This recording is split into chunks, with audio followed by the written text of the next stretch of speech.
Grandma, are you baking a yogurt cake? Ooh, my tummy can't wait. I'm very happy to introduce you to a yogurt cake. I describe it as the food version of Cinderella.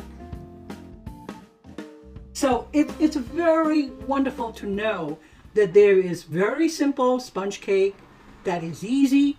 You will not forget this recipe. 3 eggs, a cup of egg white, and 3/4 cup or 1 cup of alternative sugar or regular sugar, and 1.5 cup Greek yogurt, and 1/3 cup of cornstarch, a teaspoon of baking powder, 1 tablespoon of vanilla, 1 teaspoon of almond extract. The almond extract, it just add a little bit of remind you of spring. But if you don't have vanilla, I don't think you can make any pastries in the Western world without vanilla. All right, vanilla is the king and queen of baking.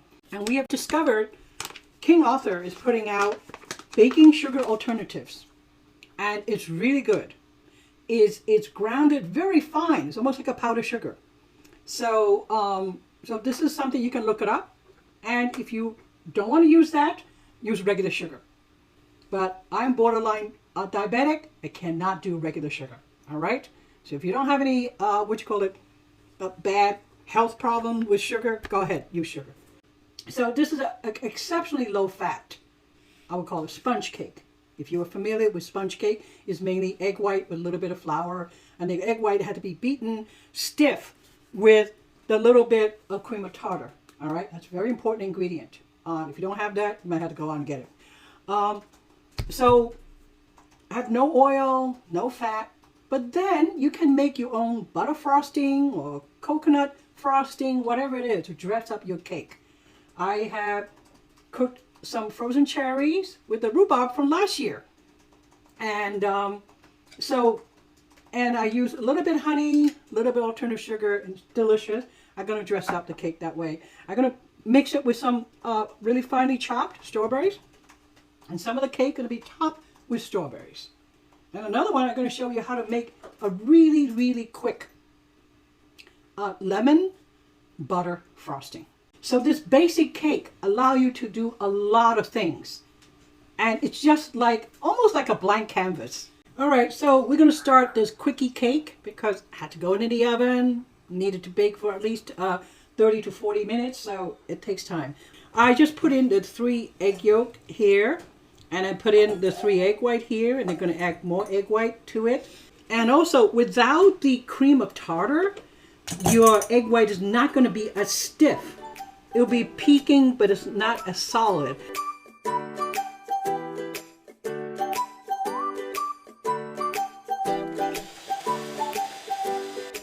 Okay, when your egg white is like this, and then you know your egg white is ready for a cake.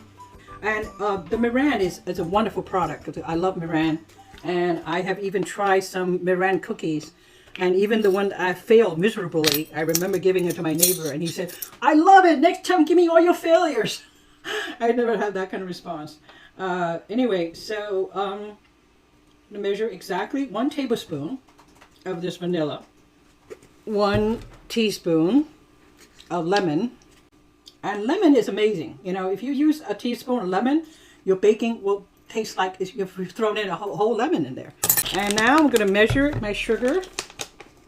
Oh, we have so many ideas for yolks. We've got aioli and mayonnaise. That's one of my favorite things to make. Yes, I know. You love to make that. And I have a recipe for that actually on the Facebook page. Eggs are magical. Yes, eggs are amazing. Okay, so tell us, what are you putting in now? I'm putting 1.5 cup of yogurt. I already put in the alternative, sugar alternative, and all my extracts, and just a little bit pinch of salt here. The beauty of Greek yogurt is like most of the water have already been drained. So now I'm going to add my 1/2 cup of my cornstarch. And I have half a cup right here. 1/2 teaspoon baking powder here. So you can see that notebook is Mother Zen's real recipe notebook, which is always filled with ideas and recipes and research. So now I'm going to fold in the egg white, which is not very tricky if you just, read the word fold. Doesn't mean you want to mix everything. So you do a little bit at a time so you don't overwhelm. Not completely blend it, okay? That is a mistake because then the dough gets kind of stiff. Beautiful. And I'm going to get some more egg white. But sometimes egg white, the bottom of the bowl is not quite whipped. So what I'm going to do is I have to whip that a little bit more. So you can see that from the camera here, that how much egg white this cake really is. See that? And because the ingredient of just cornstarch and some sugar alternative, it's very light. This is very light, almost better than regular sponge cake. Because it's just amazing. I would have to say it's amazing. Kind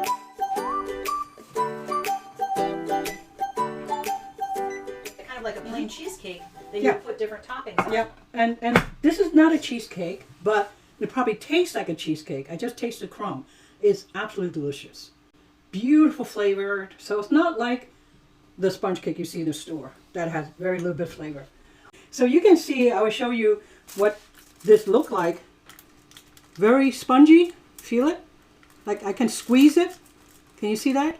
I can squeeze this cake. Mm-hmm. Okay, and like a sponge. Yeah, like a sponge. So the quality is very much like sponge.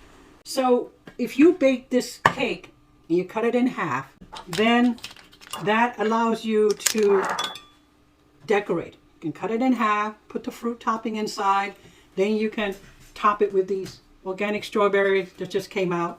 Strawberry is one of those fruit that you cannot save money and buy the conventional ones. Because strawberries, the conventional strawberries, uses more poison on it to prevent pests or weeds. So eating conventional strawberries is basically eating poison. And so I always spend more money buying the organic strawberries. It's just something I know my family would not want to eat poison. Especially my granddaughter. She loves strawberries. She can eat like 10 or 12 strawberries in just in one serving. I'm cutting this cake in half. If you can see how moist and flexible this cake is, it's not like a sponge cake in some ways, but it is because material is like sponge cake. And this is the rhubarb from my garden from last year, and I mixed it with some cherries. I'm going to put it in the middle like this. So I'm going to scoop out a lot more rhubarb on top because rhubarb has that wonderful sweet and tangy, and I used some honey, red bamboo honey in here. So it's just going to be wonderful. And meantime, I'm going to cut some of these gorgeous strawberries and put them on top to show you what you can do. This is only half of a cake, all right? So you can put another half a cake in the freezer for your future party.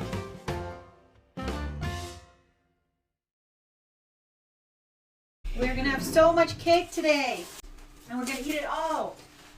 And No, we're going to give it to our neighbors. She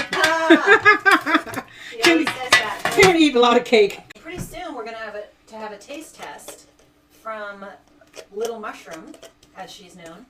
I've got to go find her somewhere in the house. She told me she wants to be the taste tester again today. All right. She loves strawberries, so that would be right in her alley. But we have a surprise guest tonight. Oh, who's We that? have Oh, that's right. a second granddaughter. That's right. A Zen granddaughter. Yeah. And so we bought a lot of organic lemons because we don't want to use any lemon zest that is non-organic, because then you're using all that, pesticide and the peel. But this doesn't have any. It's organic. Well, this is basically, instead of using butter, you are using a coconut. Using a little bit of powdered sugar. I think I have a very little bit left of the fake sugar. Yep, this is half a cup. Yep. Perfect. Yep, perfect. So the cream usually sits on top. Just scoop out this on top. Make sure I got a full cup of it. And I already have a tablespoon lemon juice that I squeeze in here. Just to get that beautiful lemon flavor. And put in the rest of it. So that's only half a cup of sugar. And you can see that this is already beautiful before I even throw in some zest. So I'm going to add a little bit of the lemon extract. And, I don't see how. I want to put more sugar than what I already put in. Half a cup. That's it. Put it in the refrigerator. Oh my goodness! Look at those beauties!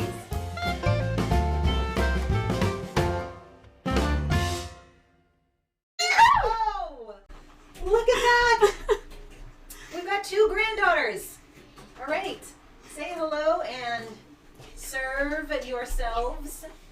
And Not that one. we are not eating the one that came out of the oven. We're eating this decorated one with your favorite fruit on top.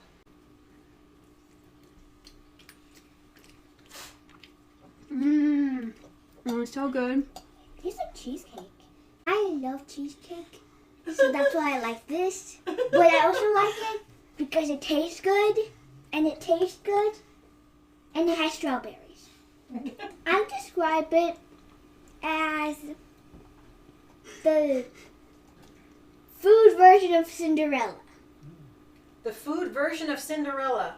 Oh my God, if that's not a quote, please. I think what stands out the most to me about this cake is the blend of flavors. The strawberries are very sweet, and the rhubarb is super tangy, which is a combination that I hold very near and dear to my heart. Nothing could make this better, except where you put like hundreds and thousands of strawberries on it. That would be very good too. But right now, it is outrageous.